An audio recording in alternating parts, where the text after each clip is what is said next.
Um homem sem teto e uma viúva rica, amor ou algo mais sombrio. Caroline Rolland tinha 80 anos e morava num belo bairro à beira-mar quando conheceu David Fauci, um homem de 23 anos mais novo.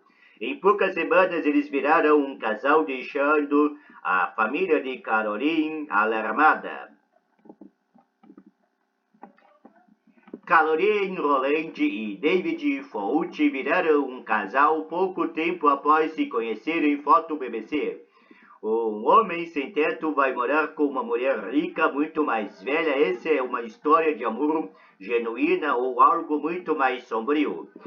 Caroline Rolland era uma viúva rica de 80 anos que morava na idílico bairro à beira-mar de Cayucos, da Califórnia, quando conheceu David Fauci, um homem 23 anos mais novo do que ela.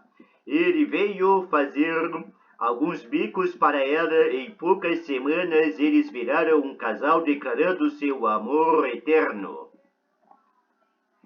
Caroline diz que nunca esperou se apaixonar tão profundamente por um estranho ou ter um relacionamento romântico e sexual da sua idade. Ele me deu algo especial por causa de seu espírito carinhoso. Nós compartilhamos muito. Eu amo a personalidade dele e odeio quando ele sai. Vamos cuidar dela da melhor maneira possível, a menos que eu não possa, David me disse. Todos os caras sabem que Caroline é minha garota e eu não brinco com isso. Não fico fora até tarde porque tenho alguém em casa. No entanto, as filhas de Caroline viam as coisas de um jeito diferente. Elas acreditavam que David pretendia enganar e roubar sua mãe, o que ele iria machucar o coração dela. Soube da história de David e Caroline porque moram na rua deles. O ritmo de vida lenta em Cayucos e as pessoas têm tempo para sentar e conversar. Há um pier que se estende por quase 300 metros mar adentro e à noite, à medida que a luz desaparece, você pode ver surfistas delineados contra o sol poente. É um cenário perfeito para uma história de amor e eu queria acreditar em David. Mas assim a família de Caroline também fiquei desconfiada. Caroline estava prestes a ser vítima de um golpe financeiro? Caroline fotografando em um cruzeiro de férias de 2014 com seu falecido marido Joy, foto BBC. A diferença de idade realmente me incomodou. Era um sinal de alerta, disse-me Kim, sobrinha de Caroline. Por que alguém dessa idade agiria como se tivesse apaixonado por ela, exceto para ter um lugar para morar? Eu estava em uma posição única para assistir ao desenrolar da história. Todos os envolvidos queriam conversar. As filhas de Caroline adoraram a oportunidade de expressar suas preocupações. David e Caroline pensaram que estavam sendo julgados injustamente e queriam contar sua história. Quando conheci David, eu realmente gostei dele. Um vizinho lhe recomendou fazer algumas reformas para mim através da igreja local, onde ele era frequentador assíduo. David encantou todas as pessoas do trabalho. Ele tocava gaita e violão.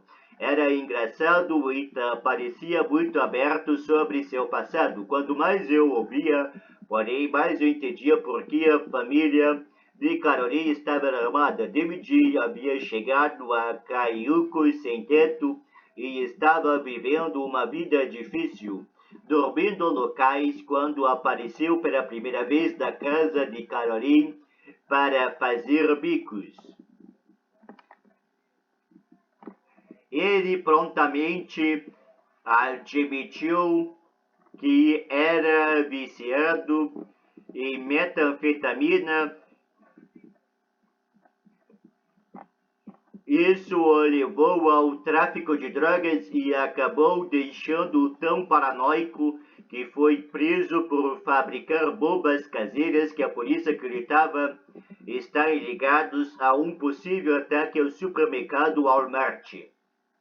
David estava e ainda está convencido de que a rede de supermercados pretendia colocar um microchip em todos nós, uma crença sem qualquer base na realidade. David afirmou ter desistido das drogas, mas notei que ele bebia bastante e também fumava muita maconha. As filhas de Caroline, Susan e Sally ficaram horrorizadas com a bondade da personalidade da mãe depois que conheceu David. É como se ele estivesse do mundo de fantasia tão bizarro, disse Sally. Ela passou a se comportar como um adolescente quando ele apareceu. Ela ficava rindo de maneira estranha.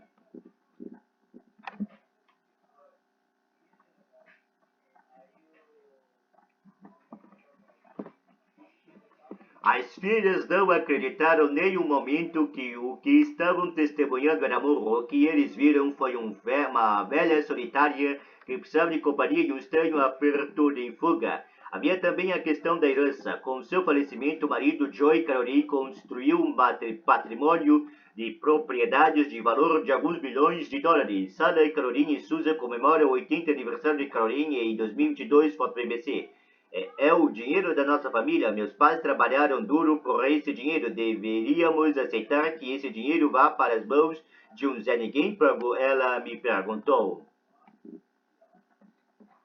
As filhas de Caroline acreditavam que ela já estava perdendo capacidade mental quando conheceu David. Elas tentaram que ela fosse declarada mentalmente incapaz de administrar seus próprios recursos. Elas acham que tenho Alzheimer. Caroline me disse, sim, esqueço muitas coisas, mas é porque estou muito estressada. Posso tomar minhas próprias decisões. Seu relacionamento com David estava afastando Caroline das filhas, mas ela sentiu que tinha todo o direito de ter parceiro que escolheu. Caroline disse que as filhas não a apoiaram depois da morte do pai. Elas nunca vieram me ver antes de David, de verdade não vieram. As filhas contestaram essa versão dos acontecimentos. Susan, que moram a 5 horas de distância, me disse que gostaria de conviver mais com a mãe, mas tanto ela quanto Sally estavam criando os filhos e trabalhando em tempo integral. Tentamos incluí-la em tudo, disse ela, acrescentando que a sua mãe estava relutante em participar mais de suas vidas. David disse que Jesus queria que ela ficasse com Caroline. Foto BBC. Antes de David aparecer, Sally, que mora mais perto, ajudava a mãe com suas contas e declaração de imposto. No entanto, a ruptura levou Caroline a retomar o controle de suas finanças. Pouco tempo depois, Caroline assinou o contrato de crédito com David, permitindo-lhes comprar uma van de $40 mil. Perguntei a ela o que aconteceu se David desapareceu, deixando que ela arrancasse com o custo total do empréstimo. Ela disse que não se importava e que não dava bola para que as filhas pensavam. Sim, elas acham que estão protegendo de David, mas David é a melhor coisa que aconteceu comigo. Realmente era David. Eu vim voltando para casa com Caroline depois de um dia de trabalho preparando o jantar e lembrando-a de tomar os remédios. Foram momentos como esse que me fizeram acreditar que ele realmente amava e se importava. Mas também vi na cidade vangloriando-se aos amigos de que em breve nunca mais teria de trabalhar. Decidi investigar seu passado. O que descobri foi uma história sombria de violência doméstica e negligência infantil. O relacionamento terminando quando ele suspeitou que sua parceira era infiel e ele bateu nela. Num casamento anterior, ele teve uma filha que quase morreu por negligência. Essa criança foi vendida por David a um casal que adotou legalmente. Quando falei com ele, David disse que tudo isso estava no passado. Ele agora frequentava a igreja e havia feito um pacto com Deus para levar uma vida melhor. Ele veio para Caiucos sem nada e disse que seu relacionamento com Caroline estava destinado a acontecer. Vejo com o que Jesus me abençoou, disse ele. Eu não posso deixá-lo porque meu papel é estar aqui com ela. David está morando perto do cais, em Caiucos, mais uma vez. Foto BBC. Mas a história deles logo alcançaria um clímax tenso e amargo. Uma das propriedades de Caroline era um terreno único com 2 casas e uma cidade próxima. David convenceu a colocar as casas à venda, embora uma delas tivesse sido alugada para seu próprio neto e a família dele.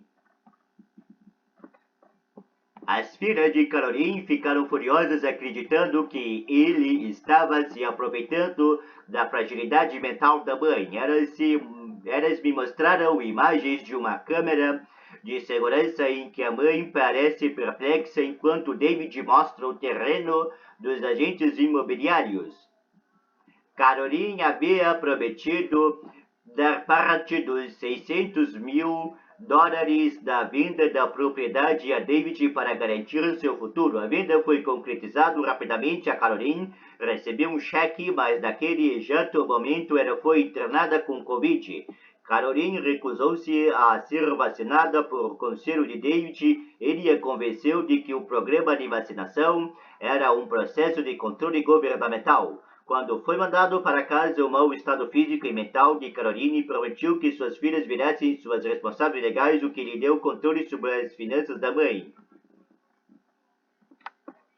Caroline morreu logo. Não foi a Covid que a matou, de Susan, mas definitivamente a Covid não a ajudou, porque ela já estava em declínio. As filhas não permitiu que David visitasse Caroline durante seus últimos dias, então ligaram para avisar que ela havia morrido. Também não houve funeral, porque as filhas ficaram com a postura da igreja local do processo. Susan Salem ainda sente que a mãe foi enganada e que ninguém, médicos, polícia, serviço de assistência, os ajudou. Todos estavam de mãos atadas, diz a filha. Eles não estavam vendo o que estávamos vendo. Há 1 milhão de pessoas no Reino Unido com demência, um terço delas não diagnosticada. Isso torna-se extremamente vulneráveis.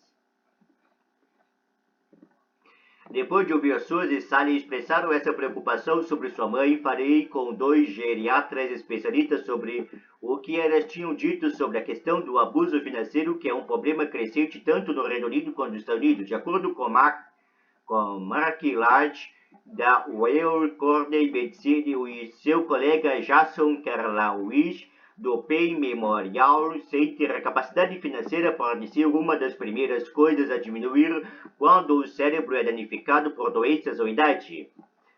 Kerlowitz diz: a tomada de decisões financeiras é muito desafiadora do ponto de vista cognitivo. Mesmo com o compromisso cognitivo leve, você pode cometer erros com as finanças, ainda que de outra forma esteja indo bem com a sua vida diária. Os médicos me disseram que metade dos pacientes que chegaram ao declínio de memória em Nova York caíram em golpes. De volta a Caiucos, David está sentado novamente, embora tenha a van que Caroline o ajudou a comprar, está estacionado no mesmo lugar em que estacionou quando chegou à cidade, tentando ganhar vida vendendo joias e obras de artes feitas com itens reciclados. Na última vez que vi, ele estava em uma espécie de transe, acendendo e apagando o isqueiro e dizendo a si mesmo que amava Caroline. Quando ele ligou, eu vim, sinto falta de Caroline, amei Caroline, disse ele. Eu estava em minha pequena missão tentando deixá-lo orgulhosa.